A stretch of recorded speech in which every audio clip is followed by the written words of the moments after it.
Hello friends, CTET PYQs की श्रृंखला में आपका स्वागत है। दोस्तों, 2012 में सीटेट का एग्ज़ाम दो बार हुआ था। पहला 29 जनवरी 2012 को और दूसरा 18 नवंबर 2012 को। तो 29 जनवरी 2012 में पर्यावरण अध्ययन के जो प्रश्न पूछे गए थे उनको हमने इससे पहले की वीडियो में डिस्कस कर लिया है। यदि आपने उस वीडियो को नहीं देखा है तो डिस्क्रिप्शन बॉक्स में उस वीडियो का लिंक है, वहाँ से जाकर आप उस वीडियो को देख सकते हैं। आज के इस वीडियो में हम बात करेंगे 18 नवंबर 2012 में जो एग्ज़ाम हुआ था उसके पार्ट 3 पर्यावरण अध्ययन को डिस्कस करेंगे। और जैसे कि आप जानते हैं कि ये प्रश्न आपके आने वाले एग्ज़ाम के लिए काफ़ी महत्वपूर्ण होंगे। तो करते हैं स्टार्ट। और स्टार्ट करने से पहले मैं आपसे रिक्वेस्ट करूँगा कि यदि आप चैनल पर नए हैं तो प्लीज़ चैनल को सब्सक्राइब कर लीजिए और बेल आइकन को प्रेस कर दीजिए ताकि आने वाली वीडियो की नोटिफिकेशन आपको मिल सके। तो मुझे पूरी उम्मीद है कि आप खुद से इन प्रश्नों का उत्तर देने की कोशिश करेंगे और वीडियो के लास्ट में अपना स्कोर हमारे साथ शेयर करेंगे। तो करते हैं स्टार्ट। और पहला प्रश्न पूछा गया था, पर्यावरण अध्ययन की पाठ्य पुस्तकों में अभ्यास एवं गतिविधियों को डैश उपलब्ध कराना चाहिए।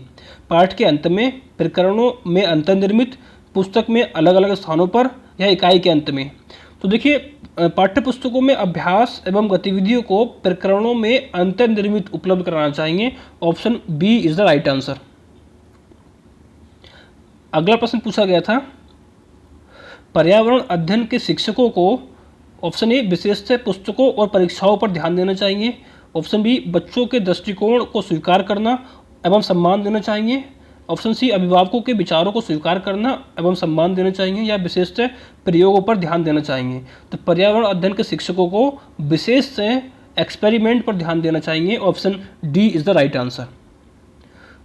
अगला प्रश्न पूछा गया था, प्राथमिक स्तर पर बच्चे का आकलन करने का सर्वश्रेष्ठ तरीका है डैश का प्रयोग करना। मतलब किस तरीके से, किस प्रयोग से हम जो प्राथमिक स्तर पर बच्चे हैं उनका आकलन सही तरीके से कर सकते हैं। आवधिक परीक्षाएं, गृह कार्य, योगात्मक कार्य या पोर्टफोलियो। तो राइट आंसर होगा इसका ऑप्शन डी, पोर्टफोलियो।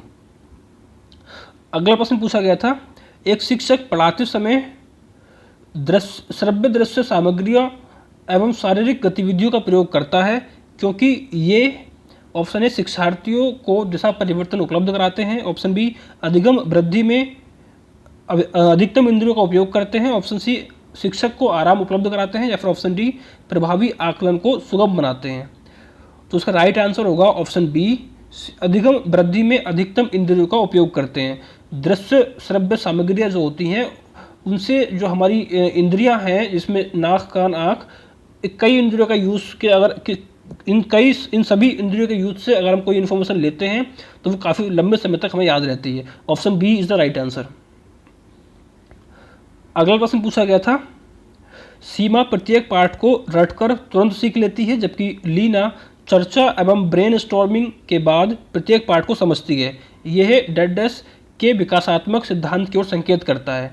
देखिए, ऑप्शन ए व्यक्तिक भिन्नताओं के, या ऑप्शन बी सामान्य से विशिष्ट की ओर। ऑप्शन सी निरंतरता। ऑप्शन डी अंतर संबंध। तो राइट आंसर होगा इसका ऑप्शन ए, व्यक्तिक विभिन्नता। देखिए, हर एक आदमी की अपने आप में एक रुचि अलग होती है, इंटरेस्ट अलग होता है, सीखने समझने की शक्ति अलग होती, क्षमता अलग होती है। तो इसको हम कहेंगे कि व्यक्तिक भिन्नता है, जिसके वजह से कुछ लोग रटकर याद कर लेते हैं और कुछ लोग चर्चा के दौरान या फिर ब्रेन स्टॉर्मिंग के द्वारा चीज़ों को सीखते हैं। Option A is the right answer. अगला प्रश्न पूछा गया था,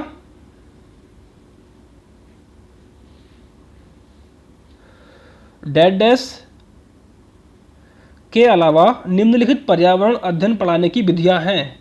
मतलब इस चार ऑप्शन दिए गए हैं, ठीक है। तीन विधियां जो हैं पर्यावरण अध्ययन पढ़ाने की विधियां हैं, जबकि एक नहीं है। कौन सी नहीं है ये आपको बताना है। समस्या, सहयोगात्मक अधिगम, निर्देशित खोज या व्याख्यानों द्वारा स्पष्ट करने से। तो देखिए, समस्या, सहयोगात्मक अधिगम, निर्देशित खोज, ये तीनों ही पर्यावरण अध्ययन पढ़ाने की विधियां हैं। जबकि ऑप्शन डी व्याख्यानों द्वारा स्पष्ट करना, ये पर्यावरण अध्ययन पढ़ाने की विधि नहीं है। राइट आंसर होगा इसका ऑप्शन डी।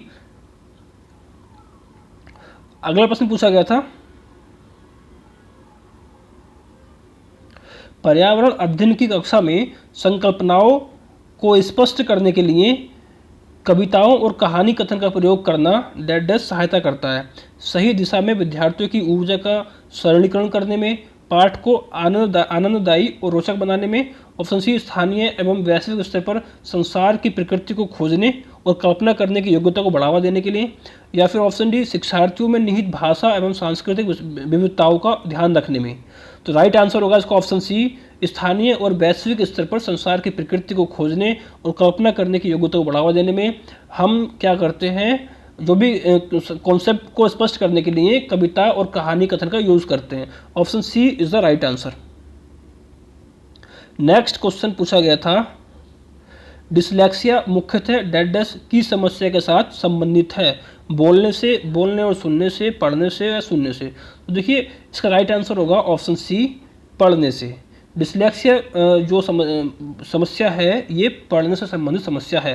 डिसलेक्सिया को 1881 में ओसवाल्ड बरखान ने पहचाना और रुडोल्फ ने 1887 में इसे डिसलेक्सिया नाम दिया। तो ये भी आप एक फैक्ट है, याद रख सकते हैं। अगला प्रश्न है, सहयोगात्मक अधिगम में पुराने एवं अधिक दक्ष विद्यार्थी छोटे एवं कम कुशल विद्यार्थियों का आकलन करते हैं। इसका परिणाम है उच्च नैतिक विकास, समूह में द्वंद्व, गहरी प्रतियोगिता, उच्च उपलब्धि और स्वगरिमा। तो राइट आंसर होगा इसका ऑप्शन डी, उच्च उपलब्धि और सहगरिमा। ठीक है, तो ये यदि आपको प्रश्न अच्छे लग रहे हैं तो वीडियो को लाइक कर दीजिए और इस वीडियो को अपने दोस्तों के साथ भी शेयर कर दीजिए। अगला प्रश्न पूछा गया था, अल बरूनी जिस देश से आया उसका नाम है। अल बरूनी भारत आया था, किस देश से आया था? बांग्लादेश से, उज्बेकिस्तान से, ओमान से या अफगानिस्तान से? तो अल बरूनी आया था उज्बेकिस्तान से। Option B is the right answer. और इसने एक भारत के इतिहास पर एक बुक भी लिखी जिसका नाम था तारीख ए हिंद। तारीख ए हिंद किसने लिखी? अल बरूनी ने।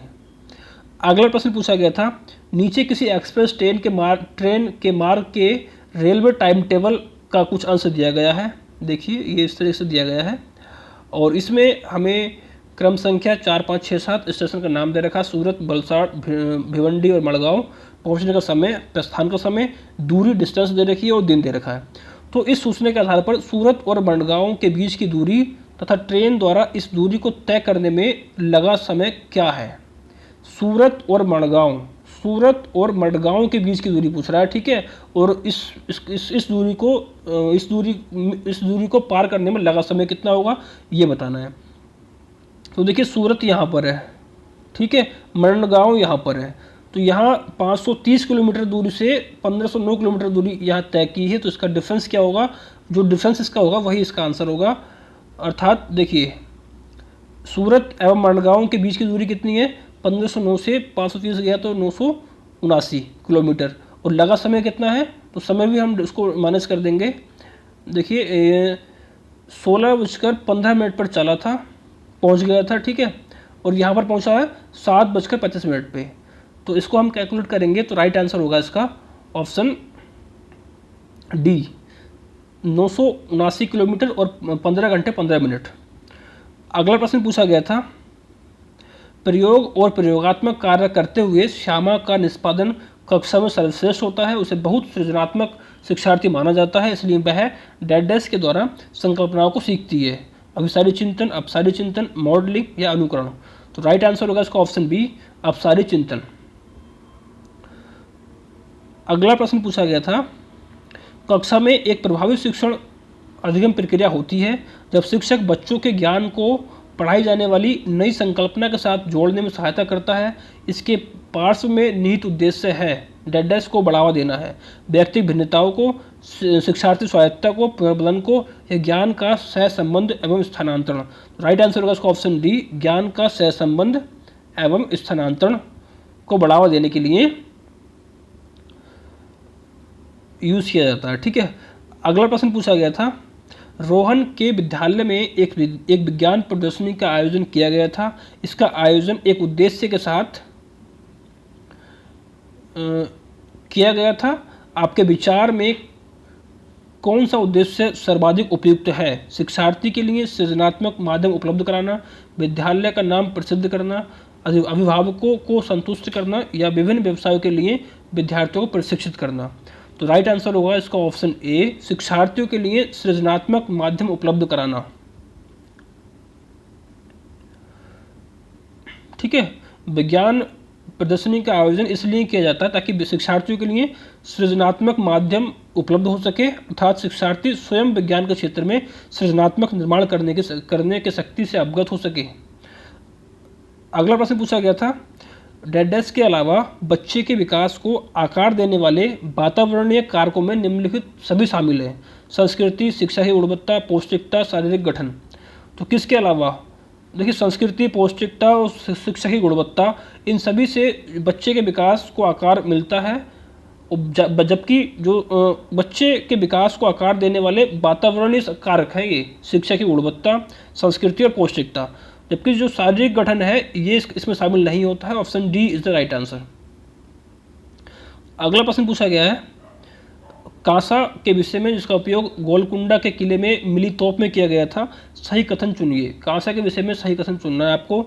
और यहाँ पर जो ऑप्शन दिए गए हैं, कांसा तांबा, कॉपर तथा जिंक की मिश्र धातु है, या कांसा तांबा और टीन की मिश्र धातु है, कांसा तांबा तथा प्लेटिनियम की मिश्र धातु है, या कांसा एक तत्व है।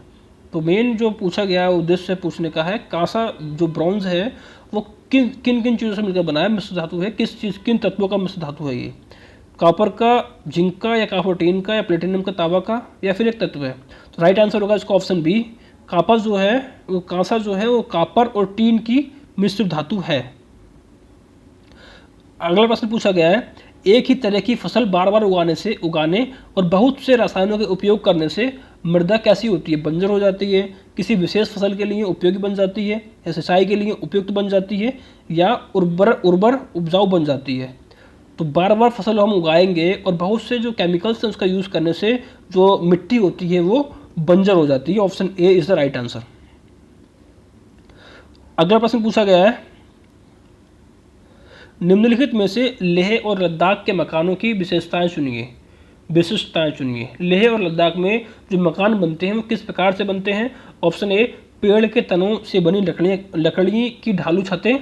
ऑप्शन बी, निचली मंजिल में कोई खिड़की नहीं। ऑप्शन सी, पत्थर, मिट्टी और चूने से बनी मोटी दीवारें। ऑप्शन डी, लकड़ी के फर्श। तो लेह और लद्दाख में जो निचली मंजिल होती है उसमें कोई खिड़की नहीं होती है, पहली चीज़ तो। और दूसरी, पत्थर, मिट्टी और चूने से बनी मोटी दीवारें होती हैं और लकड़ी के फर्श होते हैं। बी, सी और D, option A is the right answer. अगला प्रश्न पूछा गया था, तरुण भारत संघ नामक समूह संबंधित है विशेष रूप से सक्षम बच्चों को सिखाने में मदद करने से, स्कूलों में दोपहर का पका हुआ भोजन उपलब्ध कराने से, आर्थिक रूप से कमजोर वर्गों के बच्चों के लिए निःशुल्क कोचिंग कक्षा चलाने से, या फिर पुरानी झीलें पुनर्निर्मित करने से।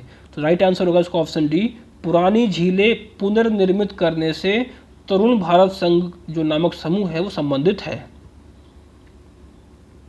अगला प्रश्न पूछा गया था, सांपों के संदर्भ में सही कथन चुनिए। ऑप्शन ए, हमारे देश में केवल 4 तरह के जहरीले सांप पाए जाते हैं। ऑप्शन बी, नाग जिसको हम कोबरा भी कहते हैं जहरीले सांपों का एक प्रकार है। हाँ सही है, एक तो भी सही है, ठीक है। और सी, जहरीले सांप के 4 खोखले दांत होते हैं। जब सांप किसी व्यक्ति को काटता है तो जहर इन खोखले दांतों से उसके शरीर में चला जाता है। एकदम करेक्ट है। ऑप्शन डी, सांप के कांटे की दवाई सांप के जहर से ही बनाई जाती है। ऑप्शन डी भी सही है। तो राइट आंसर होगा इसका ऑप्शन ए, बी, सी व डी। बी, सी व डी तीनों ही ऑप्शन सही है, इसलिए राइट आंसर होगा इसका ऑप्शन ए। अगला प्रश्न है, देखिए अगर बात करें तो सांप के बारे में तो 250 प्रजातियों के लगभग सांप पाए जाते हैं, जिसमें विशेष रूप से 6 तरह के जहरीले सांप पाए जाते हैं जो अक्सर इंसानी बस्ती में पाए जाते हैं। इन सांपों में द किंग कोबरा है, इंडियन करेट है, करेत है, रसेल वाइपर है, सा स्केल्ड वाइपर है, इंडियन कोबरा है। तो ये कुछ मुख्य सांप हैं जो शामिल होते हैं। अगला प्रश्न पूछा गया है, निम्नलिखित में से पेट्रोलियम के सही अभिलक्षण चुनिए। पेट्रोलियम का सही अभिलक्षण क्या है? बदबूदार पतला पीला द्रव, अच्छी गंध का पतला नीला रंगीन द्रव, बिना गंध का गाढ़ा तथा गहरे रंग का द्रव, या बदबूदार गाढ़ा गहरे रंग का तेल। तो पेट्रोलियम जो है ये होता है बदबूदार होता है और गाढ़ा होता है और गहरे रंग का तेल होता है। Option D is the right answer.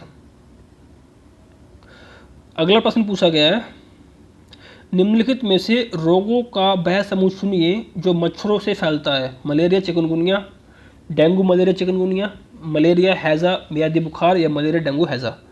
तो राइट आंसर है इसका ऑप्शन बी, डेंगू मलेरिया और चिकनगुनिया जो है ये मच्छरों से फैलते हैं। Option B is the right answer. Malaria एक वाहक जनित संक्रामक रोग है जो प्रोटोजोआ परजीवी द्वारा फैलता है।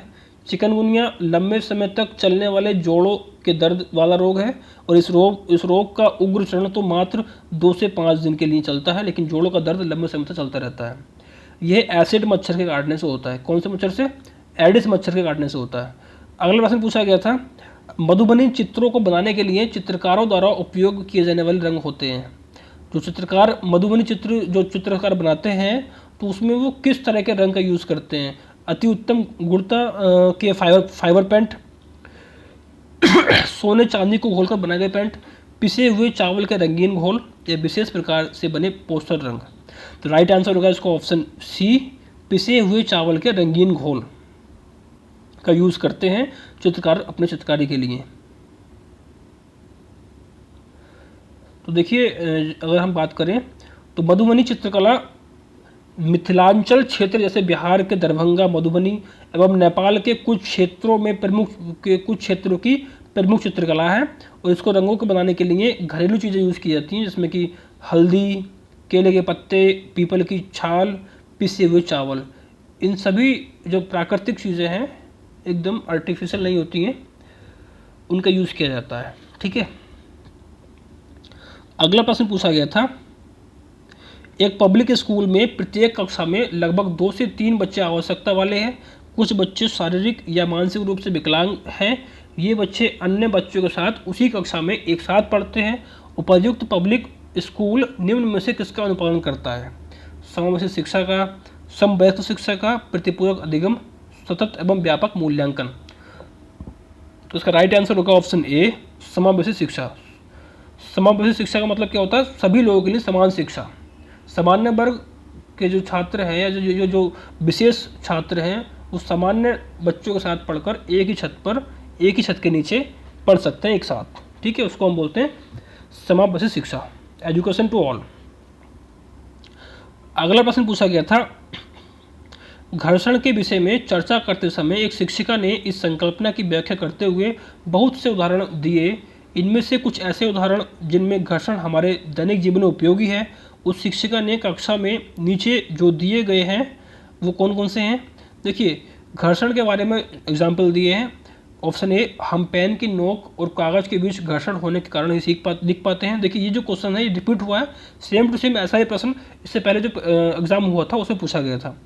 दूसरा ऑप्शन भी, हम फर्श पर हमारे पैरों और फर्श के बीच घर्षण के कारण चल पाते हैं। ऑप्शन सी, ऊर्ध्वाधर ऊपर फेंकी गई कोई गेंद घर्षण के कारण ही हमारे पास वापस लौटती है।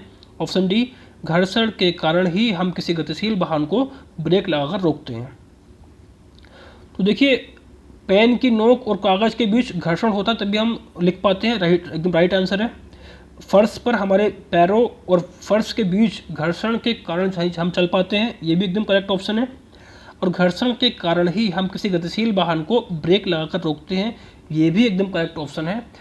जबकि ऊर्ध्वाधर ऊपर फेंकी गई कोई गेंद घर्षण के कारण ही हमारे पास वापस लौटती है, ये इसका राइट ऑप्शन नहीं होगा, क्योंकि ऊपर से जो गेंद आ रही है नीचे को वो पृथ्वी के गुरुत्वाकर्षण बल की वजह से आती है, इसलिए option C is the right answer होगा। सॉरी, सी जो है वो नहीं होगा, अर्थात ए, बी और डी, ए, बी और D, C option C is the right answer.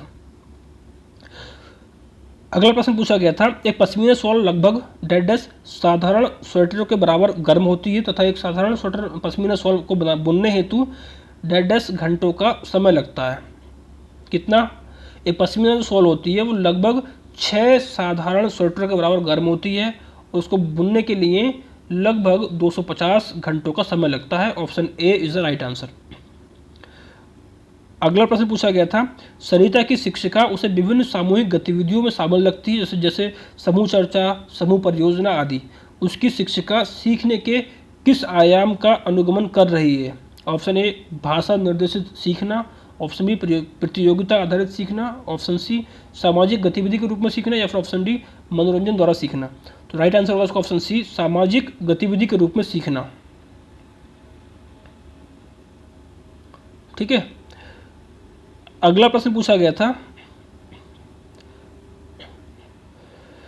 Nepenthes एक ऐसा पौधा है जो मेंढकों, कीड़े मकोड़ों और चूहों जैसे छोटे जीवों को अपने अंदर फंसाकर खा जाता है। हमारे देश में वह पौधा कहाँ पाया जाता है? मेघालय में, असम में, उड़ीसा में या अरुणाचल प्रदेश में? तो ये जो पौधा है ये पाया जाता है मेघालय में। Option A is the right answer. Nepenthes एक पौधा, ऐसा पौधा है जिसकी पत्तियां मटकी की तरह होती हैं और कीड़े मकोड़े जो होते हैं उनको जो है अपने अंदर फंसा लेती हैं और उसको खा जाती हैं। ठीक है, अगला प्रश्न पूछा गया है, उसे चुनिए जो अन्य से भिन्न है। पैराफिन, मोम, कोयला, ग्रीस, पेट्रोल। तो देखिए यहाँ पर अगर हम बात करें तो पैराफिन, मोम, ग्रीस और पेट्रोल ये तीनों ही पेट्रोलियम पदार्थ होते हैं, जबकि कोयला इनसे अलग होता है। इसलिए राइट आंसर होगा ऑप्शन सी कोयला। कोयला इन तीनों से भिन्न है। पैराफिन, मोम, ग्रीस एंड पेट्रोल पेट्रोलियम के उत्पाद हैं, जबकि कोयला पेट्रोलियम से नहीं पाया जाता है। ठीक है, पेट्रोलियम में नहीं पाया जाता है। अगला प्रश्न है और लास्ट प्रश्न है आज का, बिहार के गांवों में बहुत से किसान अतिरिक्त धन कमाने के लिए मधुमक्खी पालन करके शहद एकत्रित करने का कार्य करते हैं। मधुमक्खी पालन शुरू करने का सबसे अच्छा समय कौन सा है, ये आपको बताना था। ऑप्शन ए अप्रैल से जून, ऑप्शन बी जुलाई से सितंबर, ऑप्शन सी अक्टूबर से दिसंबर, या फिर ऑप्शन डी जनवरी से मार्च। तो राइट आंसर होगा इसका ऑप्शन सी अक्टूबर से दिसंबर। मधुमक्खी पालन के लिए अक्टूबर से दिसंबर का जो समय होता है वो काफ़ी अच्छा होता है, क्योंकि इसी समय पर मधुमक्खियाँ जो हैं वो अंडे देती हैं। तो ऑप्शन सी इसका राइट आंसर होगा। तो कुल मिलाकर हमने 30 क्वेश्चंस को डिस्कस किया। अब मुझे उम्मीद है कि ये जो प्रश्न हैं आपको अच्छे लगे होंगे, और ये अगर आपको अच्छे लगे तो प्लीज़ लाइक कर दीजिए वीडियो को और इसको अपने दोस्तों के साथ शेयर कर दीजिए। ठीक है, तो मिलेंगे एक नई वीडियो में, तब तक के लिए नमस्कार, जय हिंद, जय भारत।